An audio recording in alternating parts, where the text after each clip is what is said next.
जय हिंद। तो आज हम देखते हैं कोशिका, जो अपना में एक बहुत बड़ा टॉपिक है। तो आज हम देखते हैं कोशिका। जैसे कि कोशिका है ये हमारी, जिसे इंग्लिश में हम सेल भी कहते हैं, जिसका अध्ययन साइटोलॉजी कहलाता है।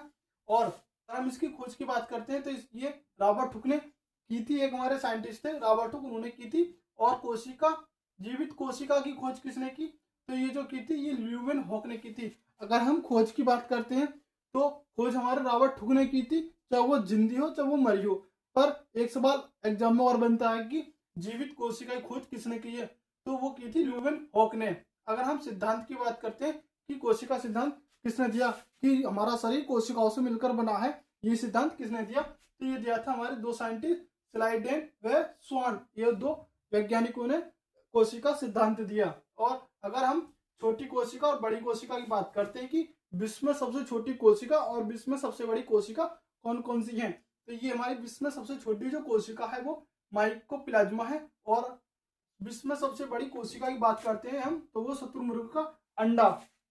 अगर हम मानव में बात करें कि सबसे बड़ी मानव में कोशिका कौन सी है, छोटी कौन सी है और लंबी कौन सी है, तो हम देखते हैं कि मानव में सबसे बड़ी जो कोशिका है वो हमारा अंडाणु है।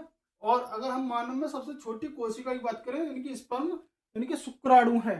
और मानव में लंबी कोशिका की बात करते हैं तो एक होता है बड़ी, एक होता है लंबी। जैसे ताजमहल बहुत बड़ा है और कुतुब मीनार बहुत लंबी है, उसी तरह हमारा जो बड़ी कोशिका वो अंडाणु है। और लंबी की बात करते हैं तो वो न्यूरॉन यानी कि ब्रेन की हमारी कोशिका होती है। अगर हम तेज विभाजन वाली कोशिका की बात करते हैं तो वो लीवर की कोशिकाएं होती है, जो तेज डिवीजन करती हैं। और सबसे कम जो डिवीजन करती है यानी कि सबसे कम विभाजन जो कोशिका करती है वो हमारी ब्रेन की होती है। इसलिए पुलिस वाले कहते हैं कि हेलमेट पहन के चले, अगर आपके मस्तिष्क में यानी ब्रेन में चोट लग गई तो आप जिंदा नहीं बचेंगे। और अगर हम असली अध्ययन की बात करते हैं कोशिका की, तो जिस तरह से ईंट से ईंट रखने के बाद दीवार बनती है और दीवार के बनने के बाद हमारे कमरे बनते हैं और कमरे बनने के बाद एक घर तैयार हो जाता है, उसी तरह हमारा कोशिका से मिलकर हमारे उत्तक बनते हैं। उत्तक बनने से हमारे अंग बनते हैं, जैसे नाक, कान, आंख, बाएं, हड्डी, जो हमारे अंग हैं। और इनके मिलने से एक पूरा शरीर यानी कि बॉडी बन जाती है। तो आप इसको जल्दी से स्क्रीनशॉट करें, फिर आगे बताते हैं। तो अगर आपने उसे नोट कर लिया तो हम आगे चलते हैं। जैसे हमारा है कोशिका के भाग, तो हम अब कोशिका के भाग देते हैं। जैसे कोशिका झिल्ली, जिसे हम दूसरा कोशिका झिल्ली को दूसरे नाम से जानते हैं, प्लाज्मा झिल्ली। ये जो कोशिका झिल्ली या प्लाज्मा झिल्ली होती है, इसके ये जो होती है पादप और जंतु दोनों में पाई जाती है। और जो प्रोटीन की बनती है, जो प्लाज्मा झिल्ली होती है ये होती है, जो कोशिका होती है ये प्लाज्मा झिल्ली होती है, जिसके अंदर हमारे सभी जो कोशिका के सभी अंग हैं इसी झिल्ली के अंदर रहते हैं, जो प्रोटीन की बनी होती है। और कोशिका भित्ति की बात करते हैं। जो कोशिका भित्ति होती है, कोशिका इसी के बाहर होती है, ये कोशिका भित्ति होती है, जो ओनली पादप यानी कि प्लांट्स में पाई जाती है। और ये सेलुलोज का बना होता है। जितने भी हमारे पादप से बने प्रोडक्ट होते हैं उनमें सब में सेलुलोज पाया जाता है। और सुरक्षा और आकार प्रदान करती है। जो हमारी कोशिका होती है उसके लिए ये सुरक्षा का कवच और आकार प्रदान करती है। नंबर 3 हमारा माइटोकॉन्ड्रिया, जिसको हम हिंदी में सूत्रकड़ी का भी कहते हैं, जिसकी खोज अल्टमैन ने की थी। और कोशिका का पावर हाउस भी इसको कहते हैं। जो हमारे यहाँ पे ये माइटोकॉन्ड्रिया, इसमें कोशिका, इसमें माइटोकॉन्ड्रिया भी पाया जाता है, जिसको हम कोशिका का पावर हाउस भी कहते हैं। यह है जो श्वसन के प्रक्रिया के द्वारा जो हम श्वसन करते हैं, जो हमारा हीमोग्लोबिन है ये हमारे पोषक तत्वों को माइटोकॉन्ड्रिया के पास ले जाता है। और ये जो माइटोकॉन्ड्रिया पोषक तत्वों को एटीपी में बदल देता है। तो श्वसन प्रक्रिया द्वारा पोषक तत्वों को एटीपी में बदल देता है। अगर हम अपने चौथे चार की ओर चलते हैं, जैसे हमारा वो है गोल्जी बॉडी, इसका काम जो होता है वो ऊर्जा परिवहन का कार्य करता है। जैसे अब हम भागते हैं तो हमारे जो ऊर्जा की जरूरत होती है वो पैरों को होती है। और हम जैसे आप बोल रहे हैं भागा, तो हमारे जीव को ऊर्जा की जरूरत है।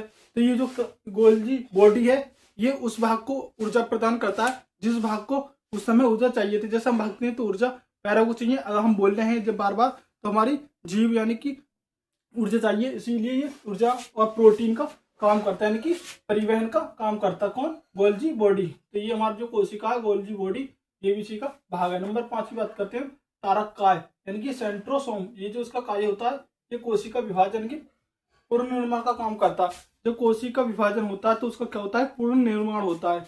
जो पूर्ण निर्माण होता है लीवर में ज्यादा और ब्रेन में कम होता है। जो हमारा तारक का होता है ये कोशिका विभाजन जो करता है, ये करता है। जैसे हमारा जो लीवर है इसमें कोशिका विभाजन बहुत तीव्र गति से चलता है, और जो हमारा ब्रेन है इसमें जो हमारा कोशिका विभाजन है ये कतई बहुत मंद गति से चलता है। इसीलिए पुलिस वाले कहते हैं कि हेलमेट पहने और सुरक्षित रहे।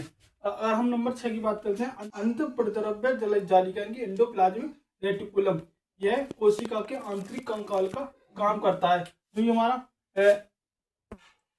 ईआर जो कहते हैं, इसको ईआर भी कहते हैं, यहाँ पर कोशिका का भाग है ये भी एंडोप्लाज्मिक रेटिकुलम, ये कोशिका के आंतरिक कंकाल का काम करता है। ये जो कोशिका में ये जो हमारा अंतर प्रतिद्रव्य जालिका होती है ये दो प्रकार की होती है, एक खुरदरी होती है और एक चिकनी होती है, जैसे स्मूथ या एंडोप्लाज्मिक रेटिकुलम कहते हैं, और एक को कहते हैं हम रफ, यानी कि रफ एंडोप्लाज्मिक रेटिकुलम, जिसपे हमारा जो खुदरा होता है इसपे हमारे राइबोसोम पाए जाते हैं जो हमारा प्रोटीन का निर्माण करते हैं। किसका? प्रोटीन का निर्माण करते हैं। और जो हमारे चिकनी के स्मूथ होते हैं वो वसा का निर्माण करते हैं। इसलिए पहले इसका स्क्रीनशॉट ले लें, हम आगे फिर चलते हैं। अगर आपने उसे नोट कर लिया हो तो हम आगे चलते हैं। जैसे हमारा अगला पॉइंट है राइबोसोम, ये प्रोटीन का निर्माण करता है और इसे प्रोटीन की फैक्ट्री भी कहा जाता है। जो हमारा राइबोसोम होता है ये दो प्रकार का होता है, एक 17S और 80S। जो 17S जो होता है ये छोटा होता है, जो प्रोकैरियोटिक कोशिकाओं में पाया जाता है, और 80S जो होता है ये बड़ा होता है और ये यूकैरियोटिक कोशिकाओं में पाया जाता है। अगर हम अगले बिंदु की बात करते हैं केंद्रक, ये इसकी जो खोज है, इसकी जो खोज की थी रॉबर्ट ब्राउन ने की थी, और ये इसमें जो क्रोमोसोम पाया जाता है और डीएनए आरएनए भी पाया जाता है। और 10वीं की बात करते हैं लाइसोसोम।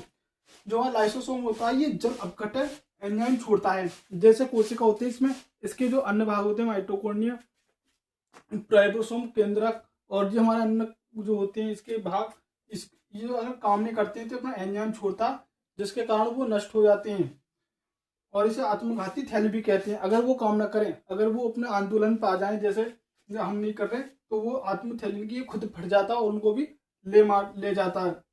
और इसे कोशिका का एटम बम भी कहा जाता है, क्योंकि ये जो स्वयं को उसमें फोड़ लेता है, इसलिए इसको एटम बम भी कहते हैं। और नंबर 11 पे हमारा जीव द्रव्य, जो इसमें 80% जल पाया जाता है, और ये कोशिका द्रव्य और केंद्र का द्रव्य दोनों में पाया जाता है।